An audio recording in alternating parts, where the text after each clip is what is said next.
Hello friends, welcome back to the mini video guys and my YouTube channel guys. Today friend we are going to talk about guys Samsung phone setting guys, and today video title is guys Samsung phone language setting guys, how to use. Friends, you want to use guys your phone language settings, so how can we use today friends? I will show you, I will tell you guys. So before starting video friends, first of all go and subscribe the channel, click the bell icon, like the video.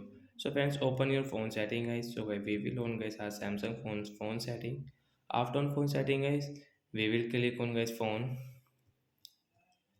general management setting guys. Click on phone general management, friends click on phone language. So friends, you can see we have only one language. So friends, you want to add a language, so friends you can add from here guys. Tap here, so which language guys you want to add guys, you can add, and friends you can use. Suppose guys you want to add guys any Nepal language guys, like you want to change, so guys you can see set as default and keep current. So guys tap here, then guys the language will add. So like that guys, you can add language and you can use it. And guys you want to change, so guys set as default guys, tap here, so your phone language will change into Marathi. So like that guy, we can change and we can use guys this phone language. So we will click on English language, we will set come back. And friends, you want to remove guys this extra language, so once you can see this edit option guys, tap here guys, which language you want to remove, you can remove from here. So guys, we have only English Indian language. So like that guys, you can use guys your phone language in your Samsung phone device. So that's it guys, bye bye.